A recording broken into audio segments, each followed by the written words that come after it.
Thanks to everybody. Thanks for joining this very interesting talk. Thanks also for taking your time and interrupting maybe your meetings at the booth or visiting the companies or visiting the brands that you had in mind. But I think the topic is truly interesting, and I want to take you all into this discussion. So we will first discuss about the topics of the new research we will speak about very soon. And also there will be some time for the audience, for the questions they want to ask, clarification, doubts, or implications that this new study will bring on the table. So it's great to be here, to be hosted at the Blue Zone, Munich Fabric Start, especially with this important anniversary. 20 years are not nothing. There are a lot of time and a lot of research, involvement, a huge work that I think has been done very carefully and very well throughout the time, into deep with the top players, the key speakers, and the insiders of this market. So I think it has been done an amazing work, and this talk is part of this, because this is not the first talk that our expert here, Kim van der Weerd, is involved with, because she's talking on behalf of Transformers Foundation, which has started a special partnership with the Blue Zone since already a couple of seasons. And today she's our guest for the second time, because yesterday she already spoke within a special panel. Maybe you can tell us a little bit in your introduction if you want. But also today we are going to speak about another very important topic, about decarbonizing denim. This denim supply chain speaks up. So we will listen what's going on on this topic, because from what I know, Transformers Foundation has been presenting a study, and our friend Kim is a co-author. Plus, she's also Intelligence Director of the Transformer Foundation. And so I will be happy to learn more about Kim, about her work, and about the work that Transformer Foundation is doing, even if many know already this association, this foundation. But it's great to hear what's going on and what's new also with the involvement it has in the market, in the denim industry, and our business. Thank you, Maria Cristina. Mike is yours. No, maybe I'll start just by introducing, as you mentioned, Maria Cristina, we have a report coming out in September, which is really, which puts forward the perspectives of denim suppliers on what is needed to decarbonize. But before I give some introduction to that paper, just maybe add a few words about Transformers as a foundation. But Transformers as a foundation, this is really in general what we try to do. We try to amplify and represent the perspective of denim suppliers on issues related to sustainability, because we feel that the perspectives of the supply chain in general tends to be underrepresented and misunderstood in conversations about sustainability. So this paper that's coming out in September is sort of part of that broader mission, in the sense that it is really taking a deep dive into the topic of decarbonization and putting forward perspectives from the denim supply chain about what is really needed to achieve decarbonization. And so in that sense, I know decarbonization is sort of a buzzword these days, but that I think that this paper really is a unique contribution and a different sort of positioning and angle than a lot of the conversations happening on that topic. And I know that from our conversations, as a foundation, we spend a lot of time talking to denim suppliers, and that many of them were really passionate about the topic of decarbonization because it is so urgent, but at the same time also had some frustrations about the way that the topic is being approached. So this was kind of the motivation for the paper. Yeah, okay. Okay, and how did you proceed in making this report, in finding all these aspects which are critical for this topic? Yeah, so it was a combination of things. We did a lot of interviews with denim suppliers at different tiers of the production process, and we focused the report specifically on China, Bangladesh, Pakistan, and India. We had hoped to also talk about, to cover Turkey, but at the time that we were doing the research for the report, they were understandably busy with other problems. Yeah, of course. But we decided to focus on those countries because they really represent a large share of denim production. And we talked to denim suppliers sort of at every tier, starting from spinning all the way. So we did not cover the agricultural side, even though, of course, this is also an important part of the raw material, the cotton cultivation. But just to try and make it a more manageable scope, we focused on spinning all the way through to finished garment. And we talked to suppliers at all of those tiers, also vertically integrated operations. And then we also, of course, talked to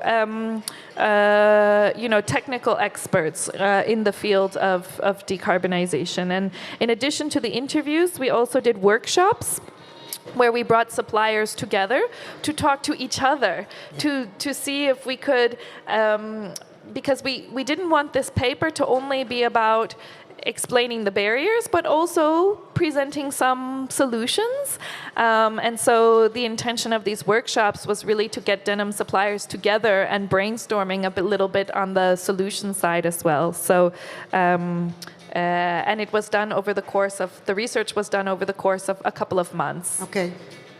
So when exactly? When was it exactly? It started in February and it finished in April. Okay. And then we've spent May and June working on writing the report, and now the report is written and we're working on making it look beautiful in graphic design and everything like that, and it will come out in September. Okay, thank you. So we are so it's a sneak peek. Very curious, and that's why we are here to start discussing a little bit about it, because how is the structure? How is it structured? So we found, like, basically our key findings for this report were around three, you can say, ethical questions that tend to be implicit and not openly acknowledged in public conversations around decarbonization. And the paper, as a result, is sort of structured around those three ethical questions, because the barriers and also the solutions that the paper puts forward are really sort of organized around those questions. So the first one is... Tell us about them. So the first one is, from when it comes to decarbonization, our collective goal is the Paris Agreement as an industry. But how do we decide how to distribute responsibility for that collective goal to individual companies? In other words, how do we decide who should do how much? And then, so that's the first question. And then the second question is, who pays? Who assumes the risk, the financial risk of decarbonizing? And the third one is, how do we expect change to happen? How do we expect decarbonization to happen, and who should drive that? And for each of those questions, what we've done is we've sort of talked about how does the sector currently answer these ethical questions. How is that sort of operationalized and institutionalized within the sector? And why, from the perspective of the denim suppliers that we talk to, is that a problem? And why is that going to why is that sort of creating a barrier to our decarbonization? So... Okay, so let's step into the real core of the research. And sure. Would like to know a little bit about each of the questions. For example, starting from the first one, we could sum it up as who should do how much, as here we see. And what was the approach of this question? How was the reaction of the suppliers you interviewed and you involved in your research to this question? So this who should do how much question, maybe I'll start by giving a little bit of context. I think within the apparel sector in general, and including the denim sector, the sort of current industry approach to this question is science-based targets. And what that means is, I think there's increasingly an expectation to set a science-based target. A lot of suppliers are under also pressure from the brands and retailers that they produce for to set a science-based target. And I think the thing about science-based targets is if we go back to this idea that we have a collective goal. Our collective goal is the Paris Agreement. What science-based targets do is they take that collective goal, if you imagine like a pie, they take that collective goal and they sort of cut that pie up into equally sized slices. So they take the collective goal and they they sort of translate it into individual company responsibility equally. So all companies are sort of responsible for an equally sized slice of the pie and for, to continue with the analogy, eating that slice of the pie at the same speed. And so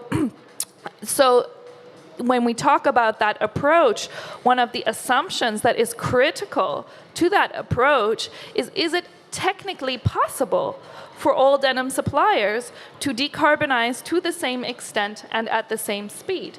And one of the things that we found very strongly in our research was that, in fact, no, there are many layers of context that impact both technically and economically the extent to which a denim supplier can decarbonize. And so then you have sort of like a mismatch, you can say, between, okay, our sector's approach to this question of who should do how much is to distribute responsibility for the collective goal equally. And on the other hand, we have these denim suppliers who are telling us that their opportunity space for decarbonization is really shaped by many layers of context, some of which, or many of which, are outside of their control. So this was really like, and I can, yeah. Yeah, I guess also that these slices of the pie are not equal for everybody, because maybe some companies based in areas where there has been already some research, more advanced research, or more advanced technical possibilities that can be faster. Therefore, their involvement is smaller. Others need to work more in order to achieve the same target. Exactly. How was this achieved also in the study? Yeah, so there's a couple of, I guess, criteria or variables or factors that came out very clearly in our research as sort of things that impact denim suppliers' ability to decarbonize. And maybe I organize it into two different categories. One is about primary energy source, and the second is about optimization and the sort of extent to which a denim supplier could reduce their energy usage. So on the primary energy source side, what we found was, and what the denim suppliers, told us, and this is kind of I think relatively obvious, but the first thing is what are the primary energy sources available to you in the countries or the locations that you're operating? If you look at Bangladesh, Pakistan, India, China, most of them or all of them actually are relying primarily on fossil fuels, like their national energy grids. And a country like Bangladesh has less than 5% of renewable energy available through the grid. So if you're a denim supplier operating in a country where renewable energy is not available through the grid, then already this is like a factor that impacts your sort of decarbonization potential, right? But the other factor is, like, even if you are within a country where there are limited renewables available, then you have certain options available to you. You could install solar panels on your roof. You could set up a wind farm. You could set up a power purchase agreement. But here too, you could buy renewable energy certificates. So, although there are many issues with those as well, which we get into in the paper. But what we found what the denim suppliers that we talked to told us was that actually the extent to which these options are available to you is also very dependent on context. For example, you cannot negotiate a power purchase agreement in Pakistan or in Bangladesh, but you can in China and India. So there again, the sort of potential from a company perspective depends on context. Or another example, in Bangladesh, Bangladesh should hypothetically be a key area for solar. They have a lot of hours of daylight available, but because many of the denim factories in Bangladesh are vertical, it means they have limited roof space. So a lot of the denim suppliers that we talked to said, yeah, we could install solar panels, but we don't have enough space. And even the ones who did have space, another factor or another variable, let's say, that shapes your decarbonization potential is your total energy consumption. Because if you're a big vertically integrated company running all kinds of energy intensive processes, we talked to some suppliers who, even though they had the space, the solar panels just couldn't meet the energy requirements of their facility.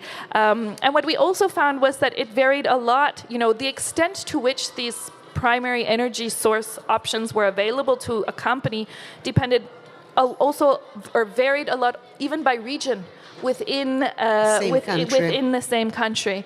Yeah, and so I think from the side of the primary energy source, it came out very strongly that not everybody is capable of decarbonizing to the same extent, and it's not because they don't want to. Yep. It's because of sort of contextual factors that are maybe outside of their control. And that's on the energy source side. Maybe I can also talk a little bit about optimization. Yes, please. Okay, because the other part of this is you have to have when you talk about decarbonization, you have to, one way to talk about the issue is to talk about what is your energy source. But the other way to talk about this issue is to talk about how do we reduce our energy consumption in the first place. And how do we optimize our efficiencies in the factories so that we're just using less energy. And here too, what we found was that the sort of extent to which you are able to decarbonize as a company really depends on several layers of context. For example, one of the energy hotspots from a process perspective that we looked at was boilers and the need for steam power in a factory. Now, the need for steam power, most people think about it as only an issue of wet processing, of dyeing or laundries, but it's also something that is needed for ironing. So even if you have just a cut and sew factory, or you're looking at steam power, you're maybe not using as much of it as if you're doing dyeing, but you're still using steam power. And here too, the extent, like if let's say you want to optimize your steam energy consumption in your factory, there are a couple of variables that would affect your ability to do that. One thing that the denim suppliers that we talked to told us was that, it depends in large part on the quality of the mechanical and electrical engineers that you have available in your country. And something that came up was, for example, in Bangladesh and in Pakistan, we had suppliers telling us that, they were really, because historically there was less industry, that they were really lacking in good quality engineers. Yeah. Or some of them left the country and went outside. This also came up. Some of them left the country. Yeah. Another variable that came up too was, the cost of importing. So with a boiler, one of the things that you can do to optimize your energy consumption is to make sure that you have steam traps set up and that your steam traps are working. Well, the cost of these steam traps, one of the things that we found was that, or denim suppliers told us that, depending on the country that you're in and the importation duties, that the cost can also be very different from context to context. And so in a country like Bangladesh, what somebody told us was that they were really a lot more expensive than in other countries. So this is, again, a variable that shapes your decarbonization space that is outside of your control. And the last thing on the optimization side that came up in our research was that it also depends a lot on your company history. So what has your company done to decarbonize so far? Because if you've already been working on this for 10 years, you don't have as much optimization potential left as somebody who's just getting started. And yet, again, in the target setting process, this really isn't taken into consideration. Yes, I think the biggest thing that we heard was that there's layers and layers of context that impact, how much a company can decarbonize, and yet in our sort of target setting process, what we assume is that all companies can and should decarbonize at the same speed and to the same extent. By the way, one more doubt which comes out to my mind is, eventually, were there any companies saying maybe, I don't want to do it? This is interesting. I mean, most of the people that we interviewed for this report are really also market leaders in this space.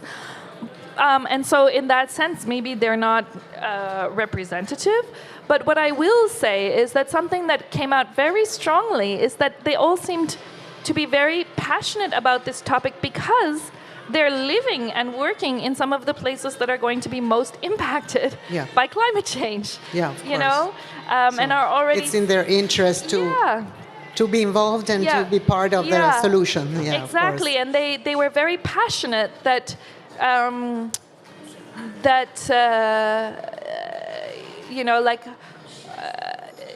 I had one supplier say to me, look, we were talking about science-based targets, and they said, I really want to decarbonize, and this person was a climate researcher by training, and they said to me, I really want to decarbonize, and this is something I'm really passionate about, but why would I sign up to a club that by definition is going to label me underperforming through no fault of my own?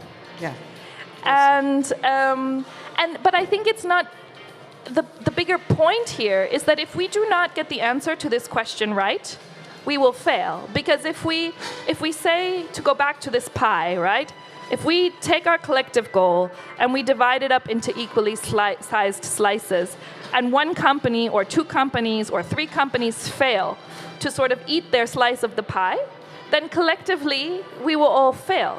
That's the thing about climate change, is you don't have any individual winners or losers. We either all win or we all lose. And that's why this question is so critical to getting right.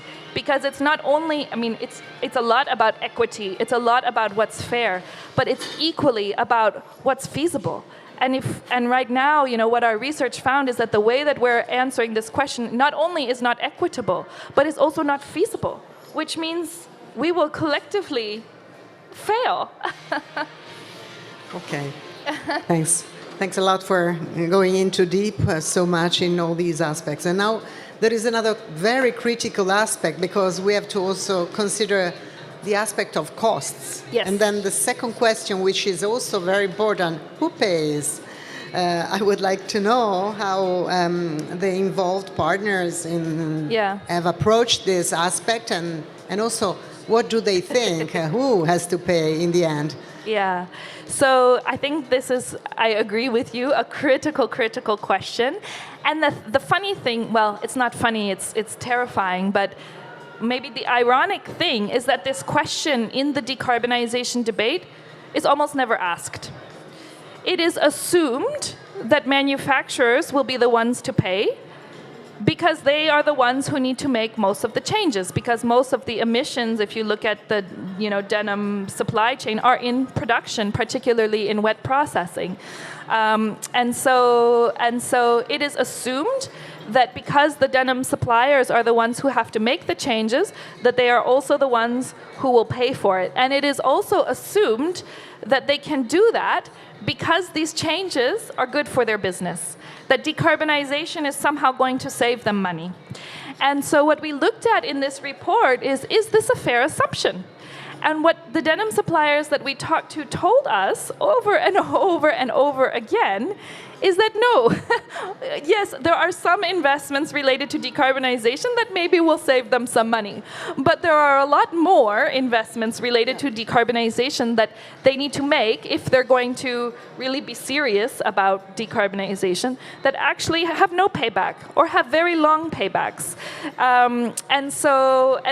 There were a couple of specific issues that came up. So most of the suppliers that we talked to agreed that there are some investments that make money, that are good for business. But for these investments, they're struggling to access finance. And they are not able to access the capital that they need to be able to make those investments, even though they generate returns. And a lot of times that's because of where they are.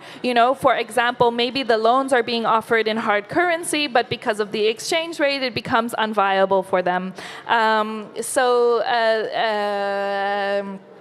Or maybe another supplier talked about the fact that they didn't have any visibility into their future orders, and that this made it very difficult for them to get a loan. So there were different sort of aspects to this question, but it seemed very clear amongst the denim suppliers that we talked to that even for the investments that do make them money, they're not able, in general, they're struggling to get the finance. Then we had a lot of suppliers tell us that there's more investments besides those that need to be made that actually just have an extremely long payback period. And most of the sort of financing opportunities in the apparel space, whether you talk about, H&M has their Green Fashion Initiative, or you have Apparel Impact Institute that is also giving out money. Most of these initiatives that are looking to give money to suppliers for decarbonization are debt. And so even if you can solve the problem of accessing finance, if you have a number of investments that just don't generate you returns, well, then debt is not going to be a good solution for you. You can't take out debt for something that's not going to generate a return. And this was, supplier after supplier that we talked to also brought up the fact that the brands and retailers that they're working with are not willing to pay a higher price either to help to ensure that these investments maybe would have a return on investment. And then the other thing that we heard was that, the amount of funding that's available right now is simply too little. We had several suppliers tell us that they're looking at investments of a couple of $1 million, and the maximum amount of funding available through various grant programs, like through the Apparel Impact Institute, is much, much lower than that. And so that just the amount of funding available was inadequate and insufficient. So. So at this point,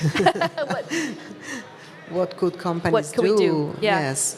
So this is a good question, and something that was very interesting, I thought, that came out in these workshops that we did is that, we have to sort of split this who does how much question from this who pays question. And what I mean by that is right now we assume that companies can self-fund and should self-fund their decarbonization. But actually, responsibility for financing decarbonization should be collective, even if the companies that are making the changes are mostly the suppliers. And so what we looked at was in an ideal world, what you have is mechanisms for funding decarbonization, and that money is then sent to wherever there's the biggest technical opportunity to decarbonize. And there were several suggestions for how to achieve this. For example, we had a number of suppliers advocating for, that all companies in the supply chain should have to put in a certain percentage of their net turnover into a collective fund that then gets distributed to places where there is great decarbonization potential. And if you're, and what that would mean, of course, is that the brands and retailers, relative to their profits and their margins, are contributing a large percentage. And people really felt that it was also a missed opportunity. Right now, there's so much legislation on the table in the EU that is trying to support decarbonization, and very little of it addresses this who pays question. And that this could actually be a very useful role for legislators to play, is to sort of unlock funding for this issue. Yesterday, I know that you participated in another talk where there was this aspect, no? The EU legislation toward Yeah. this aspect. But I know that also, for example, consumers will be asked to pay an extra amount to recycle their old garments. Yeah. No? When they buy, they will also pay an extra tax. So, for example, in this case, consumers are also involved in this. Are there other targets that the European community eventually could also be involved in this? Yeah, well, I mean, I'll answer at sort of a general level, but one of the shifts that we'd like to see is right now the legislation from a decarbonization or climate change perspective is really focused on target setting. And I think whether it's explicit or likely to be interpreted in a certain way, I think the result of a lot of the legislation that's on the table now is probably going to be a requirement to set science-based targets, which, as we sort of just discussed, is a real issue for a lot of the denim suppliers that we talk to. And what I would in general like to see is a shift from the legislative side, from instead of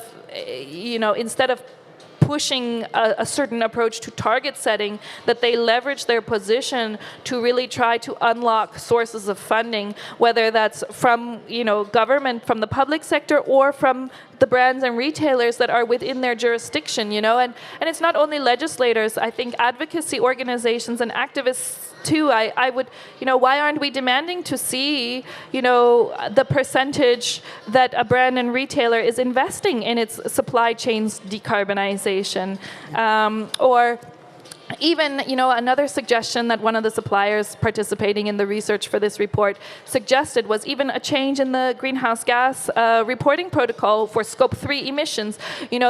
That you should that brands and retailers who are claiming Scope 3 emissions should be required, that there should be a differentiation. Scope 3 emissions that your suppliers did by themselves without any of your help, and Scope 3 emissions that were reduced sort of with your support, maybe that's technical support, and then Scope 3 emissions reductions that are done with an active financial investment on the part of the brands and the retailers. So it's complex. It's very complex. But also time is running. We need to go ahead and look at the third question, because I think it's also another important aspect. Who and what drives the change? What came out of this chapter of the research? Well, maybe I can start by just defining it a little bit, explaining what I mean by this question, and then I can share what people said about it. But again, I think there's implicitly an assumption in conversations, not only about decarbonization, but sustainability more generally, that change must come from the top. Change must be directive, it must come from the brands and brands and retailers must be responsible for sort of shaping the behavior or influencing the behavior of their suppliers. And that, I think, that has really been the sector's approach to sustainability for the last 30 years. That's on the one hand. On the other hand, everything that I've just shared with you sort of speaks to the fact that context is everything, and that what's possible in one place is not the same as what's possible, not even place, what's possible for one company is not what's possible for another company. And so you have these layers and layers of context that sort of shape a company's decarbonization potential on the one hand, and on the other hand you have this approach to sustainability that is top-down, cascaded down. And I think that practically this creates sort of a problem, because you want change, you assume that change comes from top down, but at the same time, context is everything, and how at the top can they know about all of the context at the bottom?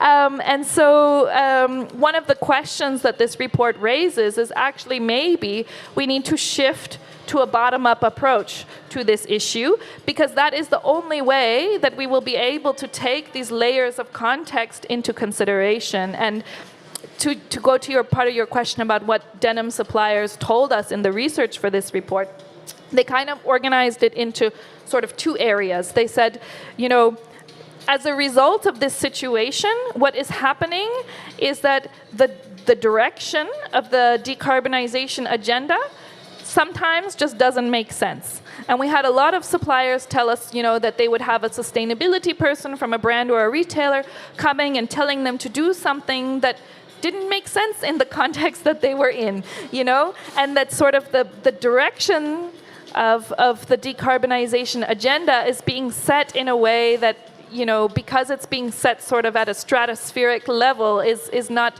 sort of subject to able to take context into consideration, and that is resulting practically for them into all kinds of requests that are that don't make any sense. But the other thing that suppliers told us about was that, these transactional relationships, which really define the way that supply chain actors interact with each other, are also another layer to this picture, because it's hard to come up with a sort of solution for a specific context that makes sense for a specific company and their product if you're dealing with thousands of suppliers. And that really the very way that we set up supply chains and these very long and complicated supply chains, which really are the result of inequitably distributed financial risk, and the sort of transactional nature of the relationships between those supply chain actors is really a barrier to this decarbonization, not only from the perspective of the who pays question, but also from the perspective that we cannot come up with sort of customized solutions for companies when we're dealing with so many suppliers and yeah, exactly. So it's operationally impossible. So we hope that one of the sort of at a big picture level, that one of the questions that this report makes people think about is, does change actually have to be top down, or does the nature of this challenge actually mean that we need to take a bottom up approach? Okay. Okay. After this fast running up about all these aspects involved in the research, maybe if you want to sum up a few points, and then we can also ask the audience if they want to clarify, if they need to clarify anything, or if they have specific doubts on the discussions that has been running. So the paper is going to come out in September, and I should also mention that it includes a section specifically for legislators, which is sort of like the cheat sheet. If a legislator wants to understand the challenge of decarbonization from the perspective of the denim supply chain, here's what they need to know. And also, I guess you can call it some inspiration for legislators to think about how they could play a useful role. Will it also be distributed at legislation level? Because you were also involved in so there's sort of two pieces of work that we're doing related to legislation that are related but separate. So tomorrow we have a resource coming out, and that was the subject of our panel yesterday. We have a resource coming out that we did in collaboration with a number of other apparel suppliers and also with GIZ, which is a resource for denim suppliers about what sustainability-related legislation in the US, EU, and UK will mean for them. Okay. And that is really more of like a cheat sheet for suppliers about how to prepare for upcoming legislation. Then the paper coming out in September on decarbonization is really trying to put forward the denim supply chain's perspective on the challenges related to decarbonization, and included within that will be a section specifically for legislators on their role. Yeah, okay. And that will also be given to them. Yeah, well, hopefully they will read it. No, because I remember you were also active at United Nations level. At the UN Fashion Charter, yeah. Okay. So we'll see. Hopefully it will be disseminated widely. Okay, sorry. Yeah. And, so we were summing up the points. Yeah. So this is one aspect of the actual, how it will be delivered and to whom it will be delivered and when, of course. Yeah. But if there are other points that you want to maybe sum up, like conclusions, kind of conclusions from your side? Sure. I mean, I start maybe at a very high level.